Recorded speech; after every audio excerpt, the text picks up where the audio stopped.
So hello, my name is Laura O'Leary and I am the Assistant Curator at Quad in Derby. And today I'll be speaking with photographer Caleb Fung about his work. But for those who haven't visited us before, Quad is an international centre for the engagement in contemporary art and film, focusing on major exhibitions, professional practice for artists, independent film and the creative use of emergent digital technologies. Quad also organises a Format International Photography Festival, the UK's leading festival of photography and related media. Format organises a year-round programme of international commissions, open calls, residencies, conferences and collaborations in the UK and internationally, and welcomes over 100,000 visitors from all over the world to its biennial. So we are currently in our off-year programme that was planned to be launched during the UK's lockdown period that's due to COVID-19. So like many other cultural organisations, we are sharing things digitally in the interim.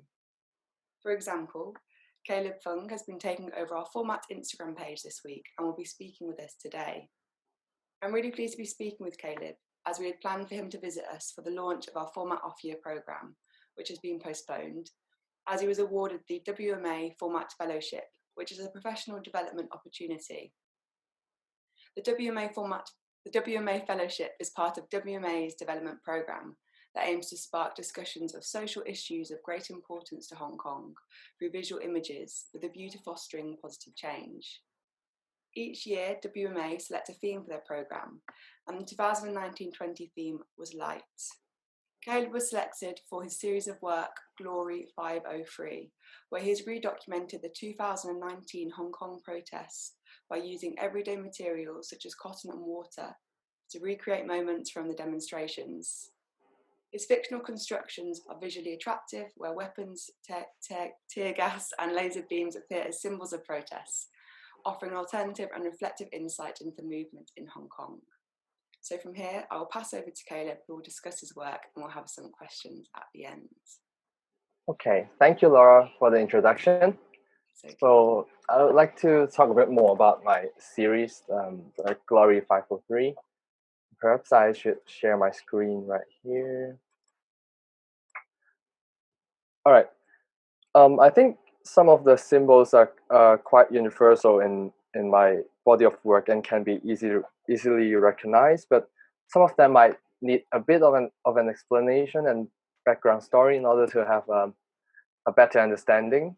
So the title of the project, the glory part, is inspired by the Cantonese march, the Glory to Hong Kong, which is widely adopted as the anthem of the protest, and some even call it the national anthem of Hong Kong.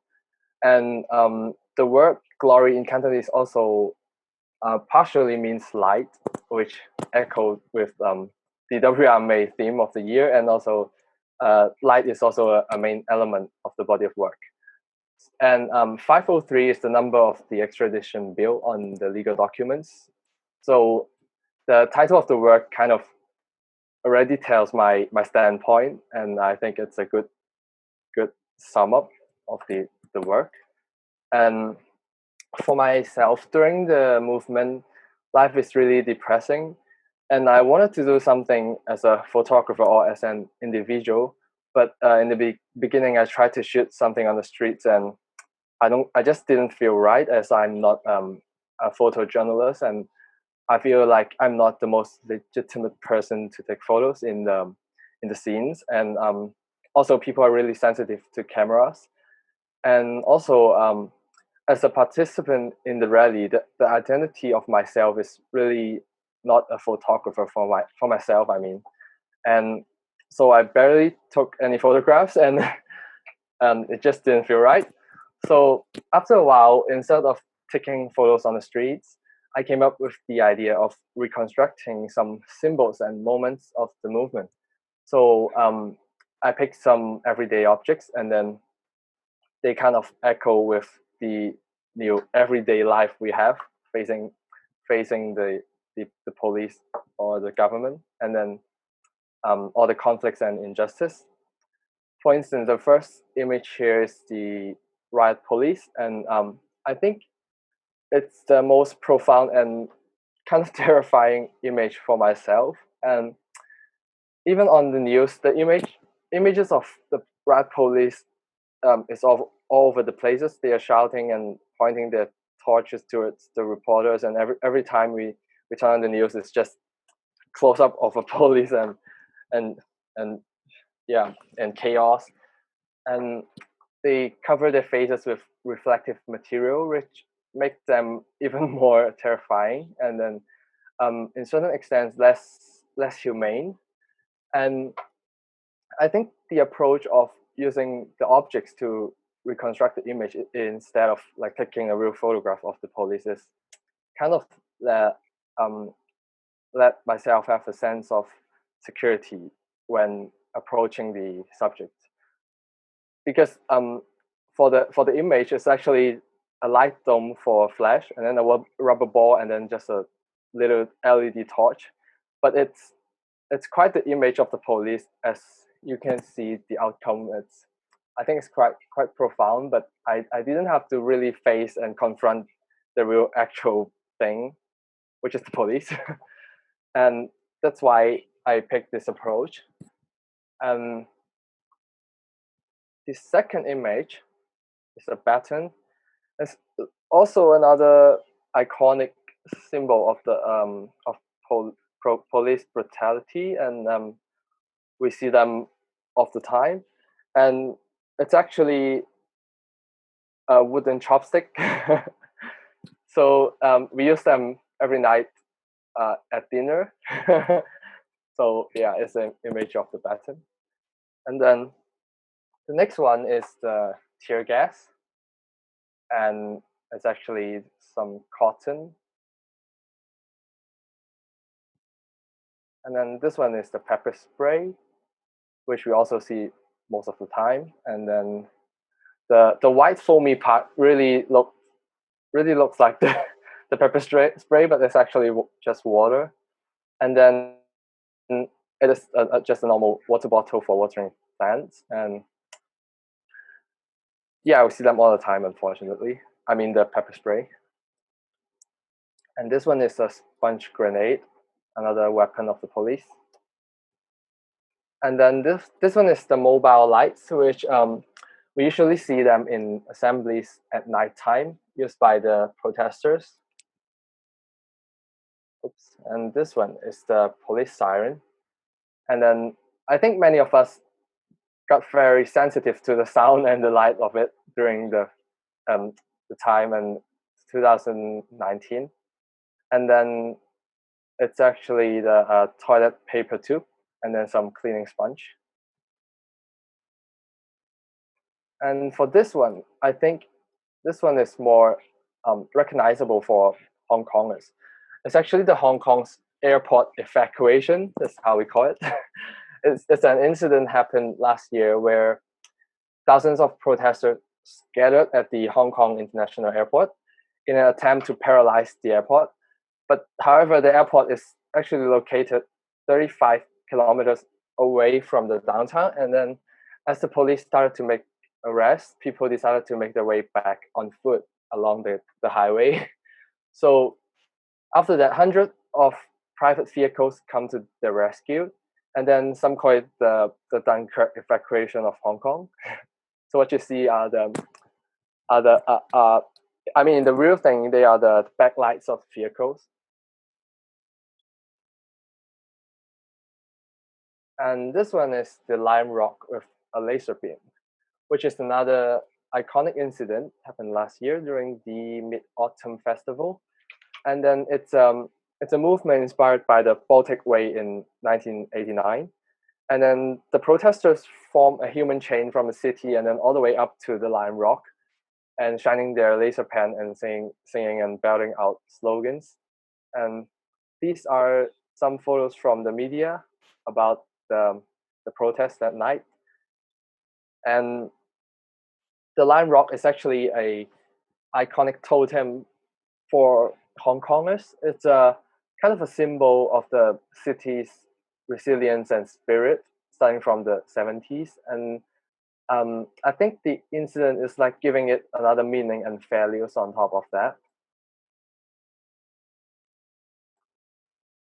And this one is the Hong Kong Space Museum with a laser touch, and which is another incident happened last year, which people gathered in front of the Space Museum of Hong Kong. So here's a photo of the Space Museum of Hong Kong, and many of us think it looks like the the pineapple bread in Hong Kong, which is a kind of an authentic food. And then people gathered in front of the museum supporting a student who is arrested because of carrying some laser pens on him, and then later accused owning offensive weapon.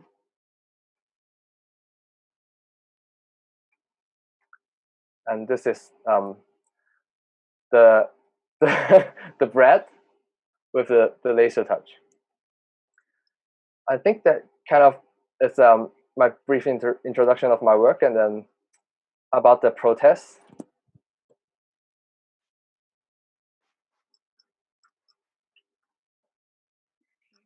Do you want to share any more of your other work? Yeah, of course. Yeah. I can I can share some of my previous work before we discuss. And I can share two of my personal projects about my own home I've done before, and then this one is actually my graduation project in uni, and it's about my family crisis. So back then, my family was experiencing a crisis, obviously, between my parents, and then my mother moved back to the apartment where my grandma used to live in, and then she lived with my sister, and then I lived with my father at our old apartment, and then I'm the only one in the family who can move back and forth between my parents, and having both maintaining relationship with them. And then for me, the home was really emotionally overwhelming. And then I kind of hide behind the camera and started to take photographs.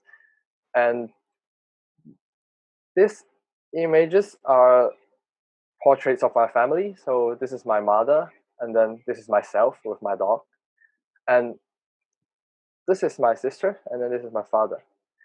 I think they seem connected but yet separated. And then through the process of photography, I kind of and working in the dark room, I kind of cope with the depression, and then it's like forcing myself to print over and over again, to look at the portraits over and over again, and it's kind of therapeutic for myself, I think. And it was kind of my therapy session back then.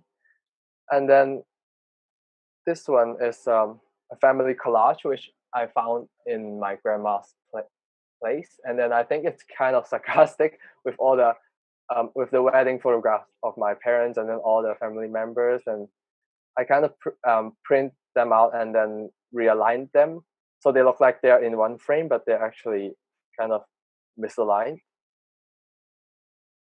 And this is a few around my home.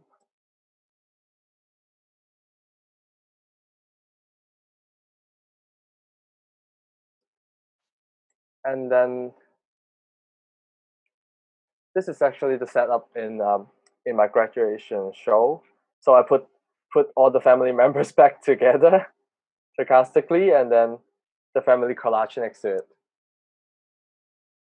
And the next project on the same topic is happened in 2018.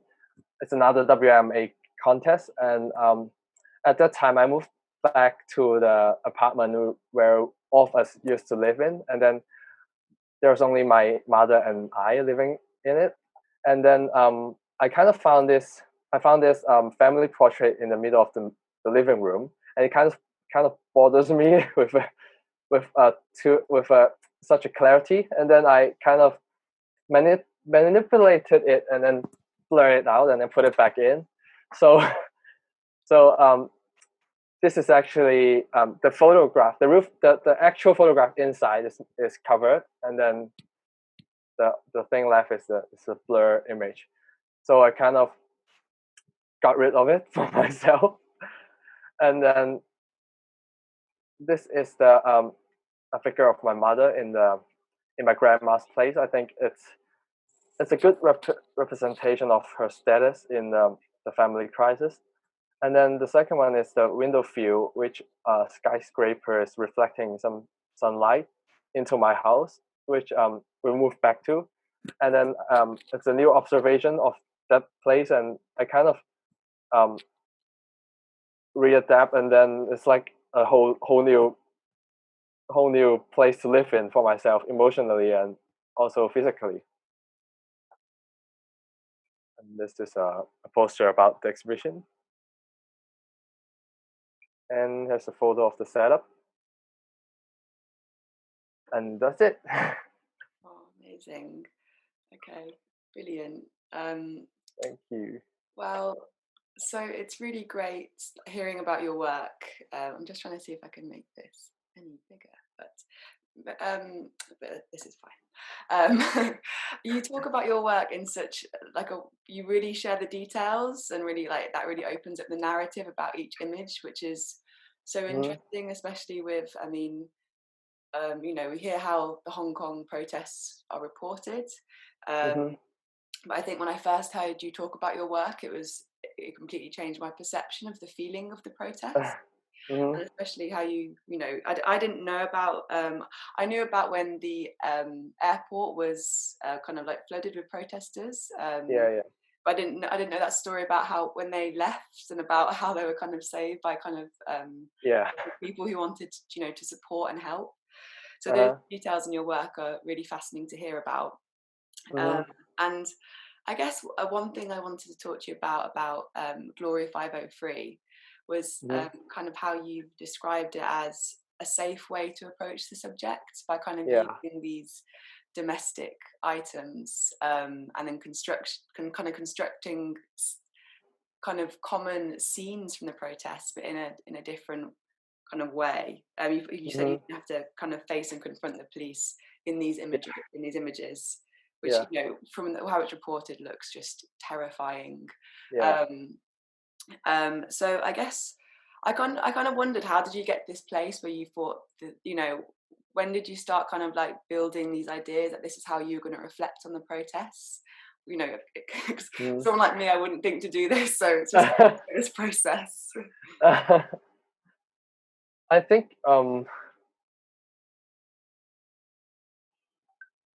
it's when I decided not to take photographs of the real thing, and also even if the people on the streets are willing to let me take photographs, I don't want to like just click and then took their, maybe they were suffering or they were doing something, and then I just took their image, and it belongs to me. I don't want to do that, so I kind of started with an idea of how can I present all this without using some actual people. So the first image actually is indeed the rat police, and I was inspired by the reflective material which they used to cover their faces, and I saw the light dome which I use all the time for my flashlight while I take photographs, and I realized, oh, it looks exactly the same. With the helmet with the reflective material. So I just kind of tried to photograph it, and it turns out really, I would say it works. So yeah, that's how it started, and then I tried to maybe I can try the baton or tear gas, and then that's how it happened. I feel like with, because kind of when you talk about how, it was used a chopstick, like, and Yeah. or even how when you constructed the police siren, how you used kind of, Hmm. an old, like, was an old toilet roll holder, and you kind of made this Yeah. sculpture. Like, Yeah. there's such there's such domestic normal items. Actually, they're in the reality of the protest. That's, when they're real, like, things, not this fiction. They're, Yeah. Yeah. they have a complete different meaning. So I Yeah. guess, for the I think like the tear gas image in particular. Like, Mhm. I just wondered if you could like talk how you created this image, how you set it up, the staging. Um, I think this is the most difficult one. So, um, I kind of it's kind of a multi-exposure image. So some of them is like extreme close-up of the cotton. So I kind of pull the cotton balls, the cosmetic cotton balls apart, and then they start to turn really thin, and then it looks like smoke and gas. So I kind of took different angles and then close-ups of the cotton balls and form this image. So, but the cotton is exceptionally hard to control. So I would use a lot of toothpick and toothpicks, the wooden stakes, and to hold them and then to model them. So yeah, it's really is an interesting one. Yeah, I mean, I feel like for me that image is, yeah, it's like a painting. It doesn't even have resemblance to photograph anymore. And I know you originally studied painting, didn't you? So yeah, that's Yeah. your I painting. majored in painting Yeah. originally. Okay, so I'll just, because we're a bit short on time, so I just wanted to ask. Mhm. So obviously, kind of, you also discussed this body of work about being at home, and I'm talking to you during Yeah. a global quarantine, Hmm. mostly global, and I think we've all been kind of reflecting on our home, on our kind of domestic Yeah. life, and our personal connections to people, as we have been a bit removed from them. Yeah. So it was really great to hear you talk about those works that are so sensitively done. And yeah, I think when you talk about the kind of process of printing the images in the dark room and kind of repeatedly seeing Hmm. the image and that kind of Yeah. exposure to it, it's kind of like, almost like it reminds me of kind of this, what we're having every day, of kind of waking up in the Yeah. same environment. Yeah, exactly. Yeah, so when you have to really work through it, whatever you're feeling. Mhm. And I guess I want to just kind of look towards the future, and I guess because in Hong Kong now, I'm correct in thinking that the restrictions have kind of lowered a bit, and so perhaps Yeah. there'll be kind of a new wave of protesters coming back out. Yeah. Um, after like a break, and Hmm. what must have been a very exhausting but probably quite powerful year, for Yeah. those that came together. So I guess, I mean, do you think that you'll kind of continue this series of work, or I mean, what are your feelings kind of towards life after lockdown with the kind of protests coming, if you don't mind sharing? Yeah, sure. Um, I'm not sure I'm gonna continue with the working on the protests, but I guess you never know because things happen unpredictably. Mm, So, but for myself, I kind of I wanted to work on the relationship between our environment and the nature and us. Especially it's an idea came up during the pandemic, and I think it's interesting how Earth finds its way to recover without so many humans all over the places. yeah. And I think the relationship between maybe especially in Hong Kong between the nature and and humans are interesting because I realize many of the trees and plants in Hong Kong, it's about the urban planning. They are not supposed to be there, and obviously it's not their natural habitat. And many of the trees that the roots didn't grow as deep as they needed, and then they just collapse when typhoon comes. Mm, And I think it's kind of an interesting thing for me, and I'm kind of working on it for now. So I'm not sure about the protest, but who knows? yeah. Well, Yeah, that sounds like an interesting direction. Yeah, I think as well, like even within here in the UK, it's different, but kind of nature's been so forever present, kind of in everyone's mind. It's something which is yeah, a bit of a restorative other approach. yeah. So, Yeah. but okay, well that's great. Thank you so much for. Thank you for having me. Yeah, my pleasure.